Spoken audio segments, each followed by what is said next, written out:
Assalamualaikum warahmatullahi wabarakatuh. Selamat pagi anak-anak. Semoga semuanya dalam keadaan sehat walafiat, tak kurang suatu apapun. Pada kesempatan kali ini, mari kita berdoa terlebih dahulu supaya apa yang kita lakukan kali ini mendapatkan pahala dari Allah Subhanahu wa taala dan kita diberi kemudahan untuk mencerna semua pelajaran pada pagi hari ini.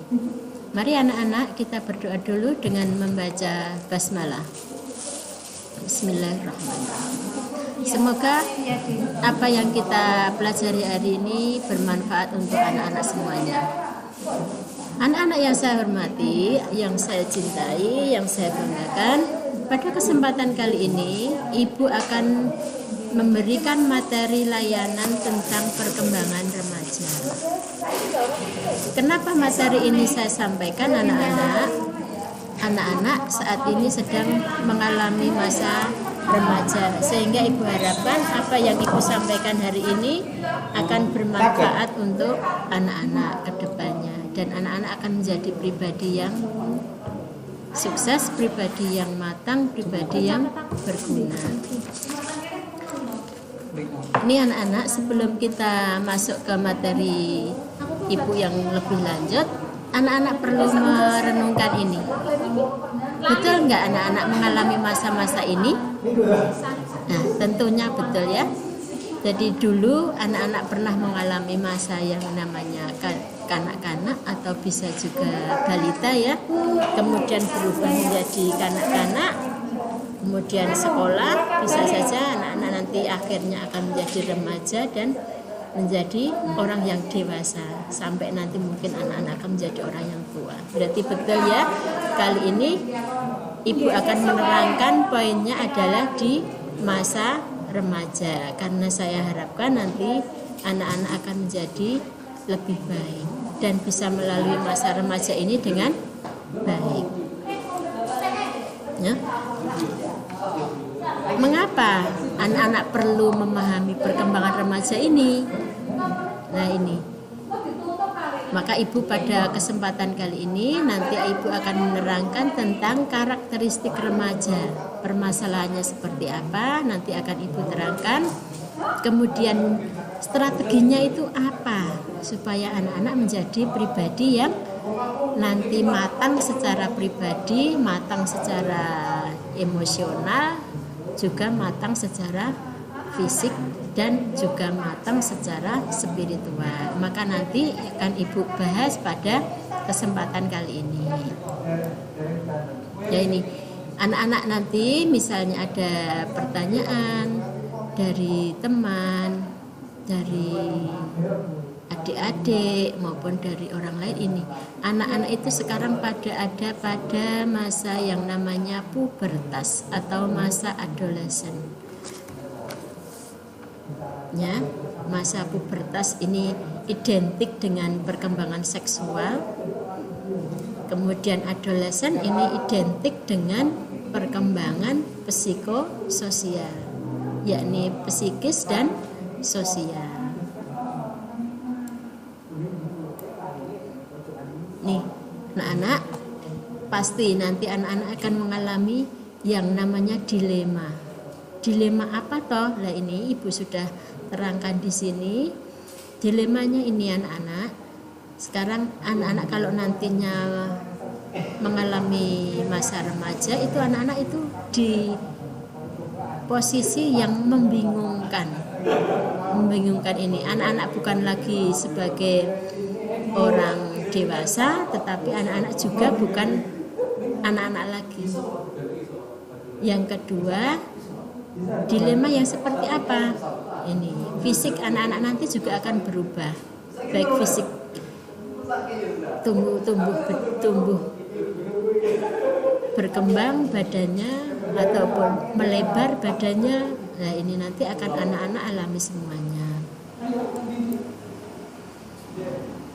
Nah ini anak-anak masa remaja ini nanti anak-anak akan mengalami yang namanya masa pencarian identitas diri. Identitas diri itu seperti apa? Nah, saya itu siapa toh? Saya nanti akan jadi apa toh?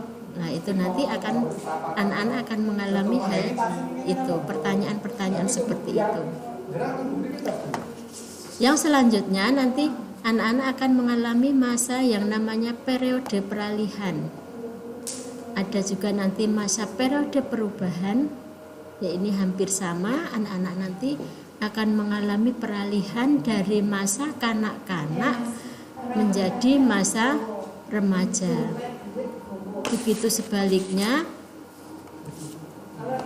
nanti akan muncul berbagai macam perubahan, baik perubahan fisik, perubahan mental, perubahan sosial, maupun juga nanti bisa saja perubahan spiritual.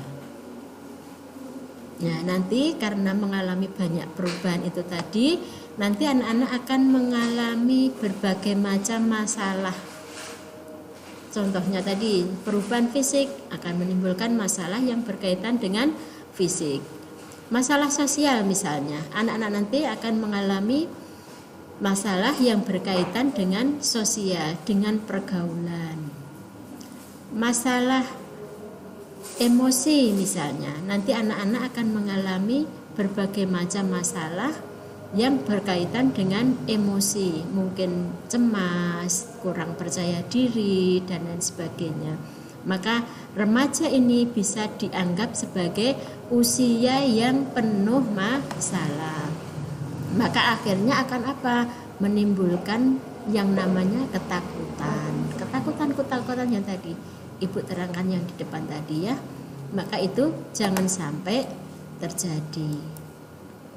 Nah, ini perubahan yang mencolok yang anak-anak rasakan, nanti akan ada perubahan emosi, ada juga perubahan fisik. Ini yang mencolok sekali. Maka ini anak-anak perlu mengetahui secara rinci tugas perkembangan remaja yang anak-anak alami itu apa. Maksudnya apa ini tugas perkembangan remaja ini? Artinya ini adalah tugas dan tanggung jawab yang harus anak-anak siapkan mulai sekarang. Tugas dan tanggung jawab yang harus dipersiapkan remaja. Supaya apa? Supaya menjadi remaja yang matang secara emosional, matang secara sosial, maupun matang secara spiritual. Maka yang pertama yang pengen ibu sampaikan ini, remaja itu harus menerima fisik sendiri. Karena tadi ibu sudah jelaskan, masa remaja ini perubahan fisik adalah perubahan yang sangat mencolok. Maka yang pertama yang harus anak-anak persiapkan adalah menerima fisik sendiri. Berbagai macam kualitasnya bagaimana itu harus diterima. Karena nanti kalau anak-anak tidak menerima fisik sendiri, maka akan timbul masalah-masalah baru. Misalnya rendah diri, kurang percaya diri, merasa minder, dan lain sebagainya. Yang kedua, tugas perkembangan remaja yang selanjutnya adalah anak-anak harus mencapai kemandirian secara emosional. Ini yang perlu anak-anak persiapan mulai sekarang. Karena masa remaja adalah masa yang penuh gejolak. Maka anak-anak harus mencapai kemandirian secara emosional. Yang ketiga adalah anak-anak harus mengembangkan keterampilan berkomunikasi.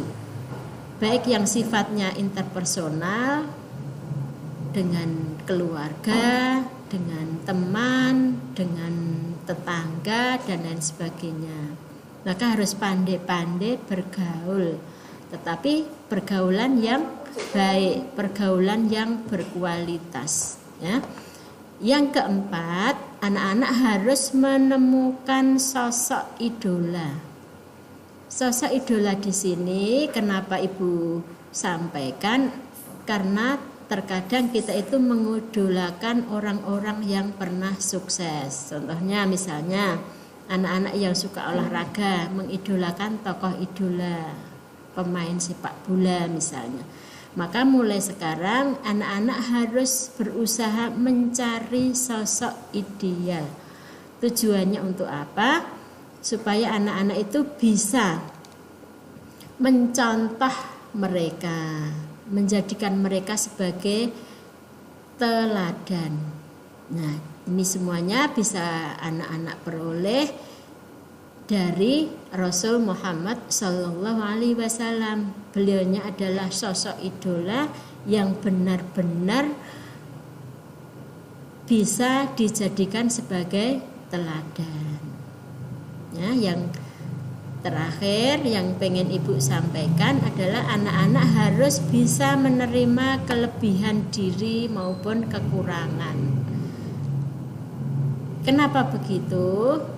Ini tadi Ibu sudah jelaskan yang di depan tadi, masa remaja itu banyak masalah. Oleh karena itu nanti juga akan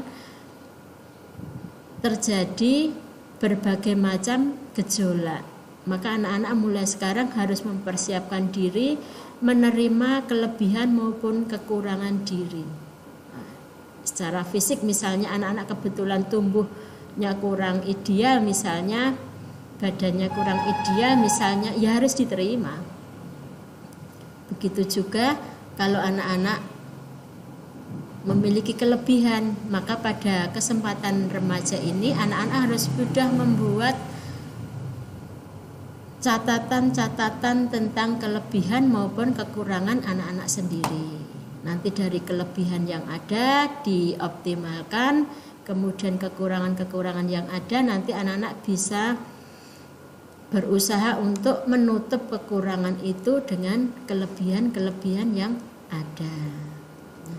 Saya kira cukup ya anak-anak, pesan singkat dari Ibu supaya anak-anak menjadi pribadi yang sukses. Pertama, harus memanfaatkan waktu yang lebih banyak untuk belajar. Nih, waktu harus di manajemen sedemikian rupa supaya nanti antara waktu bermain, waktu belajar, waktu untuk bersosialisasi itu imbang. Jangan sampai terbalik. Waktu untuk bermain lebih banyak, sementara waktu untuk belajar lebih sedikit. Nanti yang ada waktunya akan terbuang sia-sia.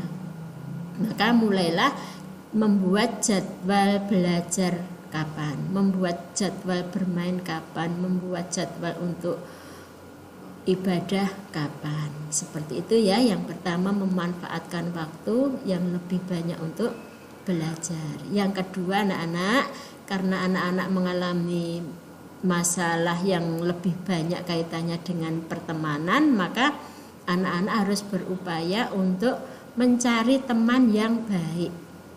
Teman yang baik itu yang seperti apa? Ya ini, teman yang baik adalah teman yang mampu mendongkrak prestasi kamu.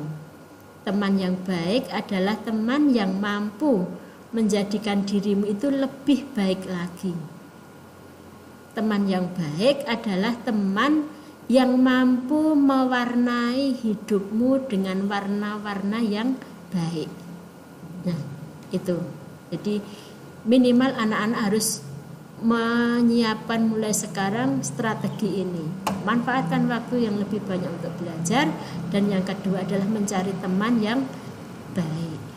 Ya, saya kira cukup pertemuan kita kali ini. Semoga pertemuan kita kali ini ada manfaatnya. Mari kita tutup materi kita ini dengan membaca hamdalah. Demikian, assalamualaikum warahmatullahi wabarakatuh.